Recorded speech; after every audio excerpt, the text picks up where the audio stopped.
Hello friends, મિશ્વા ક્લાસીસમાં આપ સૌનું સ્વાગત છે। તો વિદ્યાર્થી મિત્રો, આપણે આગળના વિડીયોમાં પ્રશ્ન 1 દરેક વિકલ્પોનું ગણતરી સાથે સોલ્યુશન જોયું। તો હવે આપણે અહીંયા પ્રશ્ન 1 નું સોલ્યુશન જોવાનું છે। તો ચાલો શરૂ કરીએ। પ્રશ્ન 1 નીચેના વિધાનો ખરા છે કે ખોટા તે લખો। પ્રકરણ 11 a ની 2 ઘાત ગુણ્યા a ની 3 ઘાત ગુણ્યા a ની 4 ઘાત। આધાર સરખા હોય અને ગુણાકાર આપેલો હોય ત્યારે ઘાતનો શું થાય છે? સરવાળો। તો a 2 + 3 + 4 4 3 7 7 + 2 એટલે શું થશે? 9। તો આ વિધાન શું આવશે? ખોટું આવશે, કેમ કે a ની 9 ઘાત આવે અને અહીંયા આપણને કેટલી આપી છે? 24। તો વિધાન શું થશે? ખોટું। 2 1 ની 2 ઘાત ગુણ્યા 2 ની 2 ઘાત ગુણ્યા 3 ની 2 ઘાત। તો વિદ્યાર્થી મિત્રો, અહીંયા ઘાત સરખી હોય ત્યારે આધારનો ગુણાકાર કરી અને ઘાત એક જ એટલે કે 2 જ મૂકવી, જે આપેલી હોય તે। કઈ રીતે? કૌંસની અંદર 1 ગુણ્યા 2 ગુણ્યા 3 અને 12 એક જ વખત 2 મૂકવાના। અહીંયા 2 2 2 આપેલા છે, આપણે આ રીતે મૂકીશું કૌંસની બહાર। અંદર કૌંસની અંદર જે સંખ્યા છે એનો ગુણાકાર કરો। 3 દુ 6 6 એકા 6 6 ની 2 ઘાત એટલે જવાબ શું આવે? 36। 6 ગુણ્યા 6 એટલે 36, પણ અહીંયા આપણને કેટલો આપ્યો છે? 12। તો આ વિધાન શું થશે? ખોટું। 3 9 ની 3 ઘાત બરાબર 729 પૂછ્યું છે, તો જોઈએ। 9 ની 3 ઘાત એટલે 9 ગુણ્યા 9 ગુણ્યા 9 9 9 81 અને 81 ગુણ્યા 9 કરો એટલે કેટલું થાય? 729 એટલો જ થાય। તો એ 9 ની 3 ઘાતની કિંમત કેટલી મળી આપણને? 729। તો વિધાન સાચું। આગળ 4 9000 બરાબર 3 ની 2 ઘાત ગુણ્યા 10 ની 3 ઘાત થાય? તો જોઈએ, અવયવ પાડીએ આપણે આ 9000 તો આપણને જવાબ મળી જાય। તો અવયવ 9000 પાડીએ 9 ગુણ્યા 1000, તો 9 ના અવયવ શું થશે? 3 ની 2 ઘાત અને 1000 ના અવયવ શું થશે? 10 ની 3 ઘાત। તો હા, આવો જવાબ સેમ ટુ સેમ મળે છે। તો શું આવશે? સાચું। 5 3 ની 6 ની કિંમત 18 છે, તો જોઈએ 3 ની 6 ઘાત કરી છે, તો 3 કેટલી વખત? 6 વખત, 2 3 4 5 વખત અને આ 6 વખત। 3 તરી 9 ગુણ્યા 3 તરી 9 ગુણ્યા 3 તરી 9 9 ગુણ્યા 9 ગુણ્યા 9 ઉપરના દાખલામાં જ આપણે કર્યું 3 નંબરની, કે 9 ગુણ્યા 9 ગુણ્યા 9 કેટલા થાય છે? 729 અને અહીંયા 18 આપ્યા છે, તો આ વિધાન સાચું છે કે ખોટું? તો 729 અને અહીંયા 18 આપેલા છે, જવાબ આવે છે 729। તો શું આવશે? ખોટું। આગળ નંબર 6 3 ની 4 ઘાત ગુણ્યા 2 ની 2 ઘાત બરાબર શું થાય? તો આનું સાદુરૂપ આટલું જ થશે। જોઈએ 3 ની 4 ઘાત એટલે 3 ગુણ્યા 3 ગુણ્યા 3 ગુણ્યા 3 અને 2 ની 2 ઘાત એટલે 2 ગુણ્યા 2 3 તરી 9 9 તરી 27 27 ગુણ્યા 3 એટલે 81 અને 2 દુ 4 81 ગુણ્યા 4 કરો તો કેટલો થશે? 324 થાય। અને 6 ની 6 ઘાત કરીએ તારે જવાબ શું મળે છે? તો જોઈએ 6 ની 6 ઘાત એટલે 6 ગુણ્યા 6 ગુણ્યા 6 6 ગુણ્યા 6 ગુણ્યા 6 6 6 36 36 ગુણ્યા 6 કરો 216 થાય। આ તો બહુ વધી જાય છે, બરોબર? આ 36 6 6 36 અને 6 6 36 36 નો 36 સાથે ગુણાકાર કરીએ ત્યારે વધી જાય છે, તો આ વિધાન શું આવશે? ખોટું આવશે। શું આવશે? ખોટું। ચલો આગળ 7 4 ની 0 ઘાત અને 540 ની 0 ઘાત। વિદ્યાર્થી મિત્રો, તમને આગળ કહ્યું તેમ જ કોઈ પણ સંખ્યાની 0 ઘાત બરાબર શું થાય? 1, અને અહીંયા પણ શું થશે? 1 જ। બંને જવાબ શું આવે છે? સરખા આવે છે, તો આ વિધાન શું કહેવાય? સાચું। 8 10 ગુણ્યા 10 ની 9 ઘાત, તો અહીંયા 10 9 વખત આપ્યા છે અને અહીંયા એક જ વખત છે, આધાર સરખા હોય ત્યારે ઘાતનું શું થાય છે? સરવાળો. ગુણાકાર આપેલો હોય અને આધાર સરખા હોય ત્યારે ઘાતનું શું થાય છે? સરવાળો. તો 9 ને 1 કેટલા થાય? 10. 10 ની 10 ઘાત.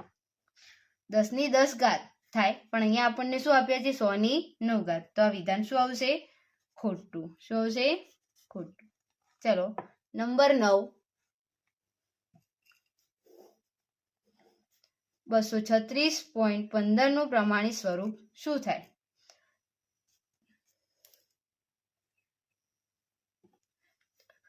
તો આનું પ્રમાણિત સ્વરૂપ 2 પોઈન્ટ, પહેલો જે અંક હોય એના પાછળ તરત જ પોઈન્ટ આવે, પણ આપણને આ રીતે આપ્યું છે તો 236.15 આ રીતનું થાય. બરોબર. પહેલા તો સાદી સંખ્યા મૂકી દઈએ, આપણે પોઈન્ટ નથી મૂકતા. તમને શીખવાડું 1 મિનિટ. કેટલા છે? એકમ, દશક અને 100 આ રીતનું થાય. બરોબર. પરંતુ એનું પ્રમાણિત સ્વરૂપ લખવું હોય તો કઈ રીતે થાય? ચલો અહીંયા એક પોઈન્ટ મૂકી દો.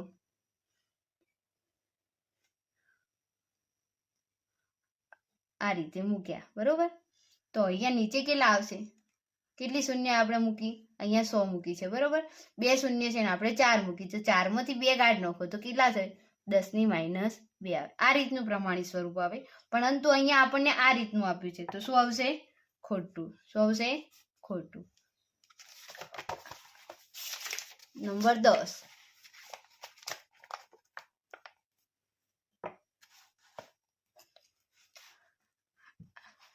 82,345 નું અહીંયા પ્રમાણિત સ્વરૂપ અંકોમાં લખ્યું છે. કઈ રીતેની? તો જુઓ, 8 ની પાછળ કેટલા અંક છે? 1, 2, 3 અને 4 અંક છે, તો 4 શૂન્ય એટલે 10,000. 8 નું જે સ્થાન છે કયા નંબરનું છે? 10,000 માં સ્થાન છે. પછી 2 નું સ્થાન એ 1000 માં છે, 3 નું સ્થાન એ 100 માં છે, 4 નું સ્થાન દશકમાં છે અને 5 નું સ્થાન એકમમાં છે. તો આ જે પ્રમાણિત સ્વરૂપ આપ્યું છે એ શું છે? સાચું છે. આગળ 11, a ની 5 ઘાત ગુણ્યા b ની 4 ઘાત. તો આનું સાદું રૂપ ab ની 20 થાય? ના.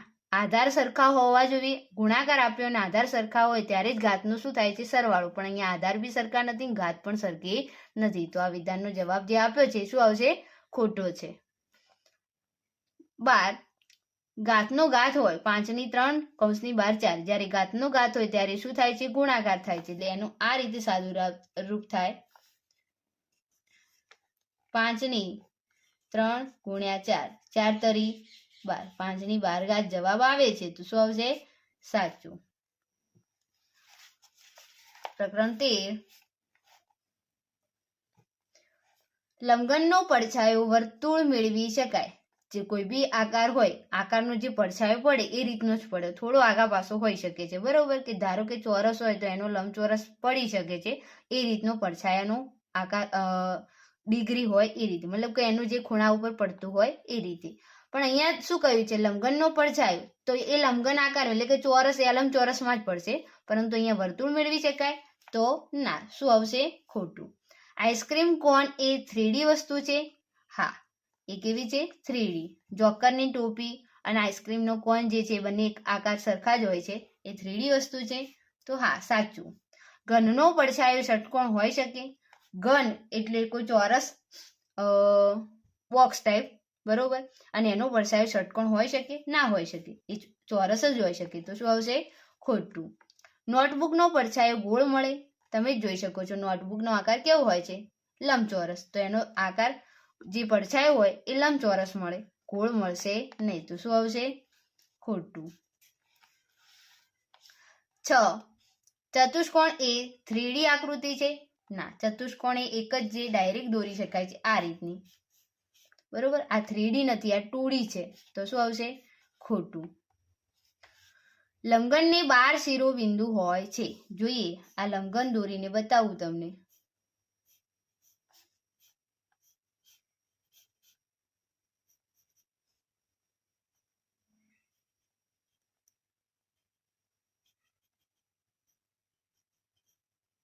એને 12 શિરોબિંદુ એવું કહ્યું છે. 1, 2, નીચે 3, 4, 5, 6, 7 અને 8 જ હોય. કેટલા હોઈ શકે? 8. તો શું આવશે? ખોટું. 2 રૂપિયાના સિક્કાનું પડછાયો વર્તુળ હોય? હા. રૂપિયો કેવો હોય? રૂપિયાનો જે સિક્કો ગોળ જ હોય. બરોબર. તો એનો પડછાયો પણ કેવો મળે? વર્તુળ આકારનો. તો સાચું. સમઘનને 8 ધાર હોય છે. જોઈએ સમઘનની કેટલી ધાર હોય.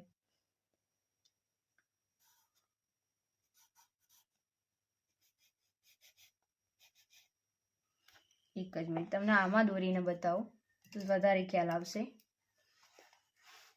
સમઘન કયું છે?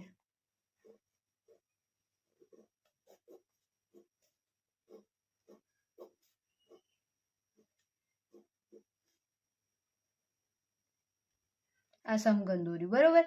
તો સમઘનની કેટલી ધાર હોય? તો 1, 2, 3, 4, 5, 6, 7, 8, 9, 10, 11 અને 12 ધાર હોય, બરોબર. તો અહીંયા આપણને 8 આપી છે, તો શું આવશે? ખોટું.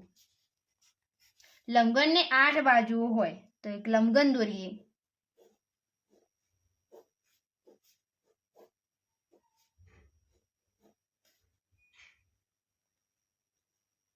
આ લંબઘન દોર્યું, એને શું કીધું? 8 બાજુ હોય. તો તમે જોઈ શકો છો, તમને સમજાવું, સાપ સીડી રમવા માટે જે તમે પાસો વાપરો છો ને એ સમઘન આકારનો હોય છે, પરંતુ એની અંદર કેટલા અંક સુધી લખેલું હોય છે? 6 અંક સુધી. તો કેટલી બાજુ હોય? 6 હોય. 8 હોઈ શકે નહીં. તો શું આવશે અહીંયા? ખોટું. સમઘનને 6 બાજુ હોય છે. હા, તમને હાલ જ કહ્યું ને, જેમ કે સાપ સીડીની અંદર જે તમે રમત રમી રહ્યા છો પાસા દ્વારા, એ પાસાની અંદર કેટલા અંક સુધી લખેલું હોય છે? 6 સુધી. તો સમઘનની 6 બાજુ હોય છે. હા, તો શું આવશે? સાચું. સમઘનનો પડછાયો લંબચોરસ હોઈ શકે? હા, સમઘનનો પડછાયો શું હોઈ શકે? લંબચોરસ હોઈ શકે છે. તો આવશે સાચું. વિદ્યાર્થી મિત્રો, અહીંયા આપણે પ્રશ્ન 1 નું સોલ્યુશન જોઈ ચૂક્યા છીએ. હવે નેક્સ્ટ વિડીયોની અંદર આપણે મળીશું પ્રશ્ન 2 ના સોલ્યુશન સાથે.